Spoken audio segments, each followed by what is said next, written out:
Bonjour à tous. Pour ceux qui connaissent pas la chaîne, bienvenue sur Astrologie Facile.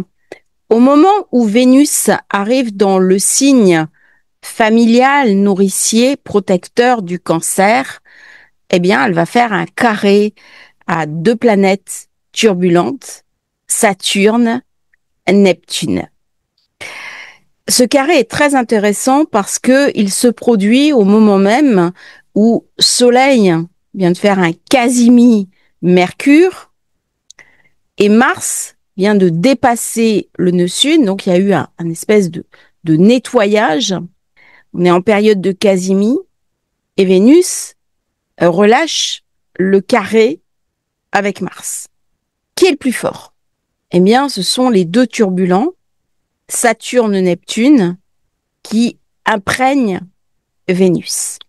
Alors Vénus dans le Cancer, bien sûr, elle va rejoindre Jupiter, elle a besoin de son épaule ou se nicher, sa protection, ce côté conjugal, ce côté chaleureux du foyer, ce côté partenaire, ce côté des douceurs, des petits déjeuners qu'on partage ensemble, de la complicité le soir et à certains moments de la vie. Qu'on soit un homme ou une femme, c'est cette chaleur humaine partagée à deux qui aide parfois à affronter les frimas de l'existence. Alors pour certains, ce type de discours est passéiste, parce que le couple a changé, bien entendu, nous avons changé par rapport à nos anciens qui pratiquaient l'astrologie, mais il y a dans l'air du temps, il y a dans chacun de nous des besoins, et l'époque moderne ne les écoute pas forcément. C'était l'objet d'un échange ce matin, on a parlé du couple euh, avec une thérapeute, on a parlé de ce besoin que nous avons tous d'affection, de tendresse et de partage. Avec Vénus, Saturne, on va un petit peu les séparer et puis on va voir comment Vénus va pouvoir faire ce lien entre ces deux planètes. Partage ensemble la balance. La balance, c'est le signe, bien entendu, du couple, de l'association. Avant, le couple était un contrat. Il n'y avait pas d'amour. C'est-à-dire, on réalisait un pacte, plus souvent conclu par la famille, qu'on considérait le mieux pour les deux enfants, c'est les parents qui décidaient, afin de protéger les biens, les intérêts patrimoniaux de la famille et le groupe d'une manière générale. La cohésion du groupe était plus importante que l'individu. Aujourd'hui, c'est vraiment le côté affectif qui a pris le pas. Et là, on voit bien dans certaines sociétés où il y a une certaine déchirure entre l'ancien temps, où les parents ne comprennent pas parce qu'ils ont toujours cette vision où ils doivent organiser le mariage des enfants, alors des enfants devenus adultes, hein, bien entendu, mais où les enfants vont se rebeller en disant, mais en fait, on a changé d'époque, on a changé de vie, et quelque part, en s'occidentalisant, eh bien, il y a cette volonté de, de s'unir par l'amour. Je discutais avec une jeune chinoise il y a quelques années qui me disait, en fait, nous sommes entre deux cultures. C'est-à-dire, si nos parents disent non, on ne peut pas. Mais maintenant, nous avons envie de nous marier par amour. Et cette idée, elle est complètement nouvelle. Et il y a un basculement de la société de l'obligation, du pacte, du contrat, de la balance, vers une société beaucoup plus affectivisée. Alors, ça ne veut pas dire que les couples durent plus longtemps, hein, c'est pas ça. Mais il y a une volonté d'une rencontre personnelle. Et donc, Saturne ne va plus jouer ce côté pacte, ce côté union qu'on ne pouvait pas défaire. Alors, quel va être son rôle? Saturne me parle bien sûr du temps, de la durée, mais il me parle aussi, à l'inverse, du renoncement, du célibat. Il va me parler aussi de l'insatisfaction, de la frustration. Et il vient me parler plus largement d'une peur transgénérationnelle qu'ont certaines femmes, qui est la peur de l'homme, la peur du masculin. Alors certains hommes ont peur de l'engagement, Saturne-Vénus, et certaines femmes, avec ce genre de configuration, ont une espèce de peur inconsciente, plus que de l'engagement du masculin. Parce que dans leur mémoire de petite fille, le masculin est apparu comme dangereux. Les mères ont pu avoir des mots douloureux. Elles ont pu projeter sur leurs filles des trahisons qu'elles-mêmes ont subies. Et ça a faussé le regard. Et Vénus carré à Saturne, eh bien, en même temps, j'ai ce besoin, parce qu'il y a quelque chose chez nous qui est marqué au niveau du couple, d'aller vers l'autre. Mais en même temps, j'ai un blocage, une retenue. J'ai quelque chose qui m'empêche d'y aller avec sérénité. Et si j'y vais, eh bien, il y a le risque que je projette mes propres limites. Et donc, je m'endors avec un prince charmant et je me réveille avec un crapaud le matin, c'est-à-dire un pervers narcissique. Alors, les pervers narcissiques ne sont pas forcément que des hommes. Il y a aussi des femmes pervers narcissiques. Par contre, c'est une vraie mise en garde. Parce que nous sommes rentrés dans une société où dès que je vais avoir un élan du cœur, dès que je vais me retrouver dans un couple, dès que je vais être engagée affectivement, ça peut sembler suspect. Je m'explique. Si j'ai des sentiments, certaines personnes vont me dire que je suis dépendante affective. Si j'ai envie d'être en couple, si j'ai envie de rencontrer quelqu'un, je ne suis pas autonome. C'est un peu la vision moderne. Et je pense qu'avec Uranus qui sort du taureau, donc Uranus était dans le taureau et il est actif dans cette période-là parce que sur le degré 1, Vénus, elle est sur le degré 0, degré 1, Uranus degré 1, Saturne, Neptune degré 1. Donc là, il y a vraiment quelque chose d'un recommencement, d'un renouveau. Uranus a abîmé les couples et il est temps peut-être de repenser le regard que nous posons sur les couples. Parce qu'il y a beaucoup de personnes qui sont seules, qui sont isolées. Alors, si elles le vivent bien, pas de problème. Mais moi, ce que j'entends dans les personnes qui viennent me consulter, c'est beaucoup de douleur, beaucoup de souffrance et le rêve de rencontrer quelqu'un. Et la rencontre devient très difficile, comme souvent dès qu'on est en présence d'un carré. Donc ce carré, il vient me raconter quelque chose au niveau collectif, la réhabilitation du couple et la capacité qu'ont les hommes et les femmes à guérir le regard qu'ils posent sur l'autre. Alors certains vont me dire, on a dépassé le couple hétérosexuel, mais c'est pareil, en fait, parce que c'est la part yin ou yang. Donc c'est exactement pareil qu'on soit dans un couple hétérosexuel ou homosexuel. Avec Vénus carré Saturne, j'ai une difficulté folle à m'engager et à lâcher prise. Je suis dans la retenue. C'est un aspect qui marque beaucoup de froideur, notamment au niveau charnel. Il y a plus que de la retenue. Il y a des blocages, il y a des interdits, et des interdits souvent liés à la peur, liés à l'éducatif. Sauf que cet aspect se fait avec Neptune dans la partie.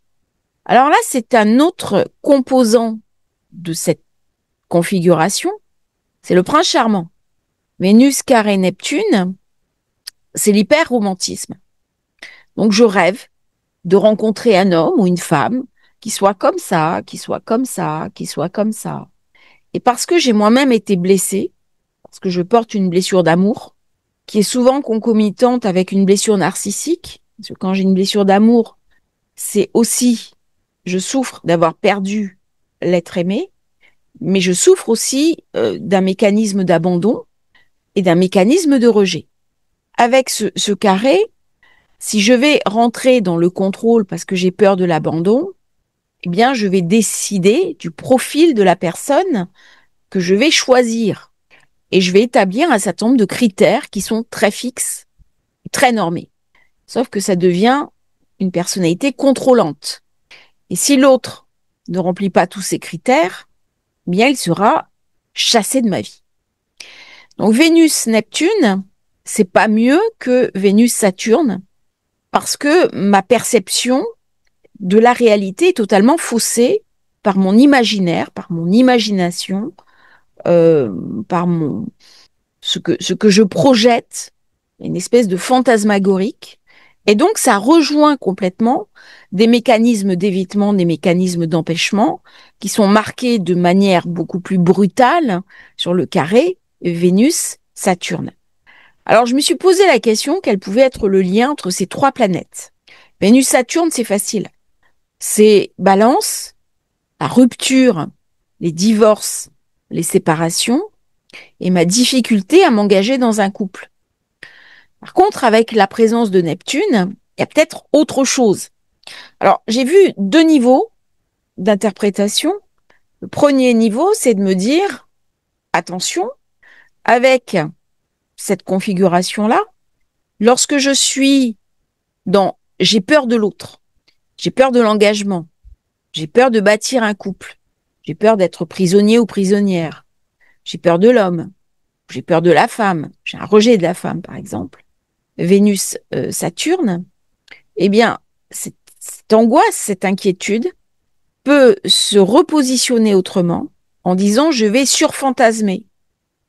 Donc je vais mettre la barre tellement haut pour l'autre que ça va devenir un héros ou une princesse charmante, hein, c'est le mythe du prince charmant ou de la princesse charmante, afin qu'il atteigne mes objectifs. Là, on est sur le plan archétypal, on est sur le plan inconscient.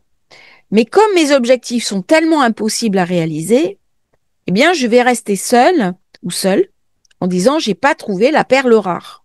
C'est-à-dire que cet aspect-là vient me montrer, on est soleil Casimi, une impossibilité que je projette. Et donc, qu'est-ce que je vais dire? La vie me refuse. J'ai pas trouvé chaussure à mon pied. Alors, bien entendu, ce genre de configuration ne valide pas le fait de rencontrer quelqu'un de toxique, quelqu'un de maltraitant, quelqu'un qui va me maltraiter psychologiquement. Je parle au niveau des schémas de pensée. C'est-à-dire que Saturne me parle de la peur de l'autre, de la peur du couple, de la frustration, du célibat. Et pourquoi suis-je célibataire? Pourquoi est-ce que si j'ai envie de m'associer, je n'y arrive pas? Parce que là, il y a quand même une insatisfaction profonde, hein, Vénus-Saturne. Ça vient me parler de cette peur qui est marquée en moi. Eh bien, Neptune, c'est pareil. C'est juste la peur de l'autre qui se vit sur un mode différent. Et avec Vénus-Neptune, je vais mettre la barre tellement haut que l'autre ne pourra pas l'atteindre. Ça va devenir une forme de mirage. Et de mirage insaisissable, donc il ne va pas mettre en danger ma psyché, mes équilibres de vie et quelque part mon célibat. Alors dans ces configurations-là, on va repenser un petit peu le couple. On va repenser aussi le célibat. Alors, comme je dis toujours, il est temps peut-être maintenant de regarder comment les échanges hommes-femmes se passent. Parce qu'il y a quelque chose qui est endommagé. Endommagé dans le regard que les femmes portent sur les hommes. Endommagé sur le regard que les hommes portent sur eux-mêmes. Il y a quelque chose d'abîmé dans le masculin qui demande à être restauré pour l'équilibre du couple. Car les hommes ne sont pas parfaits, les femmes non plus. On exclut bien entendu cette histoire de violence, hein, soyons clairs. Mais la peur, c'est pas forcément quelque chose de réel. J'ai peur de l'autre. C'est beaucoup plus un schéma éducatif dont j'ai hérité. Alors parfois, c'est une peur que j'ai moi-même vécue. J'ai été mise en danger ou mis en danger. Mais c'est pas parce que j'ai été mis en danger une fois, c'est pas parce que j'ai été trahi une fois que je ne vais pas m'autoriser à poursuivre le chemin. Et donc dans ce carré, c'est aussi accepter l'idée que quand on commence un couple, quand on commence une relation affective, on va vivre quelque chose de très intense. Ça va en passer par le corps, par Vénus. Mais je ne suis jamais sûre que cette relation va aboutir à quelque chose de construit, à quelque chose de durable. Alors les peines de cœur, ce sont des peines qui sont très dures, très douloureuses. Et le risque, quand on a ce genre de configuration dans son thème, eh bien, c'est qu'après une peine de cœur, ça valide le schéma d'origine, c'est-à-dire faut se méfier des femmes, ou alors les hommes vont nous faire du mal. Ton père m'a trahi, tous les hommes vont te trahir. Et il y a, alors ça, ce sont des transferts de génération en génération, du décodage familial, au lieu de se dire, ben voilà, à un moment donné, c'est très douloureux une plaie affective, mais ça fait partie aussi de la vie et de l'expérience humaine. La douleur, ça fait partie aussi de la vie. Et la question, c'est comment je vais rebondir après une douleur. Donc, est-ce que je vais porter toute ma vie ou pendant très longtemps le deuil d'une relation avortée? Ça, c'est quelque chose que je vois. Une fois des personnes, ça fait 15 ans, 20 ans qu'elles sont célibataires. Après une plaie affective, après une douleur affective, elles n'ont pas réussi à rebondir. Ou alors, est-ce que je vais me dire, j'ai vécu une épreuve, j'ai vécu quelque chose de douloureux, mais je ne vais pas rajouter du malheur à du malheur. Et donc, comment je vais rebondir? Ça, c'est le premier point. Et deuxième point, par rapport à Vénus, Saturne, Neptune, c'est aussi de repenser peut-être le regard que nous portons globalement sur le couple, sur la place du couple dans la société. C'est peut-être réhabiliter le couple, le partage. Le couple, ce n'est pas juste un terrain de violence, comme on nous le présente trop souvent, un terrain qui va limiter ma propre liberté.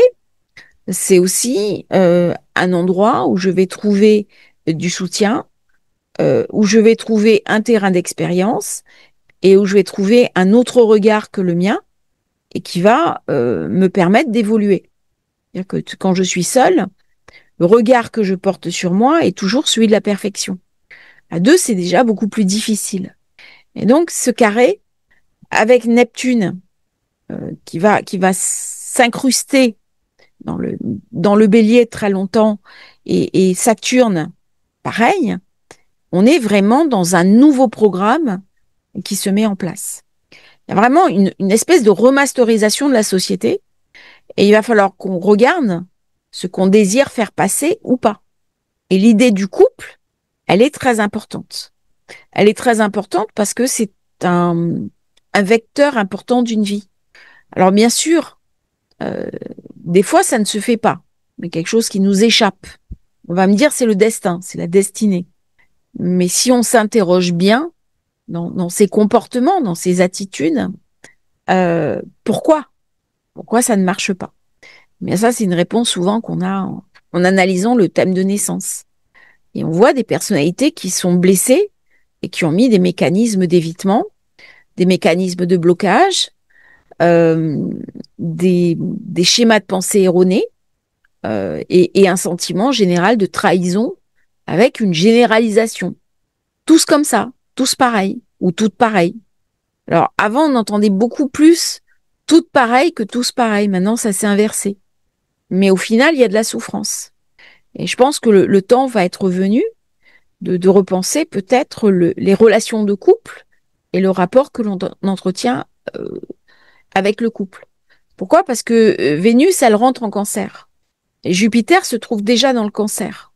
Donc pour affronter un petit peu ce chaos ambiant, cette époque qui est très sombre, c'est plus facile à deux que tout seul.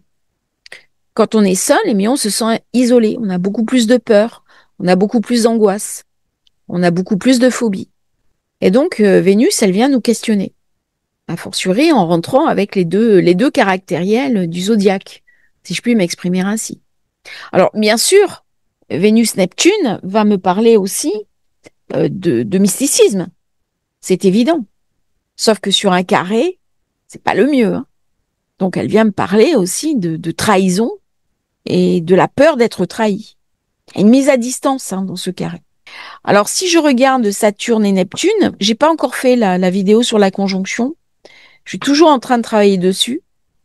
Saturne est le limité, Neptune est l'illimité. Comment je vais faire le lien entre les deux? Eh bien, une des réponses est donnée par Vénus. Vénus, c'est le lien. C'est ce qui attache. C'est ce qui noue.